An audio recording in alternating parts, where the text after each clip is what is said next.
Hello friends, நம்ம இன்றைக்கி குழந்தைங்களுக்கு பிடிச்ச மாதிரி ஒரு சூப் ரெசிபி தான் பார்க்க போகிறோம். அதுக்கு ஒரு கடாயில் ஃபஸ்ட்டு பட்டர் போட்டுக்கணும். பட்டர் மெல்ட் ஆன வாட்டி கொஞ்சமாக கார்லிக் நல்லா கோல்டன் ப்ரௌன் ஆன வாட்டி ஆனியனும் நல்லா ப்ரௌன் ஆகணும். ப்ரௌன் ஆன வாட்டி அது கூட வெஜிடபிள்ஸ் ஆட் பண்ணிக்கலாம். கட் பண்ணி வச்சுருக்க வெஜிடபிள்ஸ் சின்ன சின்னதாக கட் பண்ணிக்கோங்க. அது கூட கேரட், பீன்ஸ், கேப்சிகம் இது எல்லாத்தையுமே ஆட் பண்ணிக்கிறோம். அதெல்லாம் வந்து ஹாஃப் குக் ஆனால் போதும். அது ஹாஃப் குக் ஆனால் தான் நம்ம சாப்பிடும்போது நல்லாவும் இருக்கும். அது ஹாஃப் குக் ஆனால் தான் பேபிஸ்க்கும் அது கடிச்சு கடிச்சு சாப்பிட்றதுக்கு லைக் பண்ணி சாப்பிடுவாங்க.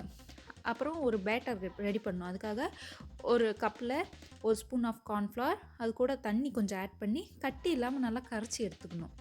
கரைச்சி எடுத்த வாட்டி இன்னும் இந்த பக்கம் பார்த்திங்கன்னா வெஜிடபிள்ஸ் நல்லா குக் ஆகிருக்கும். ஆன வாட்டி அது கூட கொஞ்சமாக வாட்டர் ஆட் பண்ணிக்கிறோம்.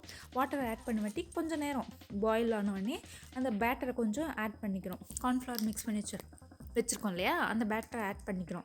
ஆட் பண்ணி கொஞ்சம் ஒரு 2 மினிட்ஸ் கொதிக்க விட்டால் போதும். நல்லா திக் கன்சிஸ்டன்சி வந்துடும், சூப் மாதிரி. அதுக்கேற்ற மாதிரி சால்ட் அண்ட் பெப்பர் இது ரெண்டையும் ஆட் பண்ணி கொத்தமல்லி தழை தூவி இறக்குனா முடிஞ்சுது. இந்த மாதிரி அடிக்கடிக்கு நம்ம செய்கிறதுனால குழந்தைங்க நல்லா வெஜிடபிள்ஸ் நிறைய சாப்பிட்டு பழகிக்குவாங்க. அப்படி வெஜிடபிள்ஸ் சாப்பிட்டு பழகிட்டாங்கன்னா நமக்கும் ஈஸியாக இருக்கும். அவங்களுக்கு என்ன செஞ்சு தருது, என்ன பண்ணுறதுன்னு நம்ம எதுவுமே யோசிக்க தேவையில்ல. டக்குன்னு ஒரு சூப் செஞ்சு அவங்களுக்கு கொடுத்துடலாம். ஸோ நீங்களும் இந்த மாதிரி ட்ரை பண்ணி பார்த்துட்டு உங்கள் குழந்தைங்க சாப்பிட்டாங்களா இல்லையாங்கிற கமெண்ட்ஸில் வந்து சொல்லுங்கள். ஓகே, பாய். நான் நெக்ஸ்ட் வீடியோவில் பார்க்குறேன். மறக்காமல் சப்ஸ்கிரைப் பண்ணுங்கள்.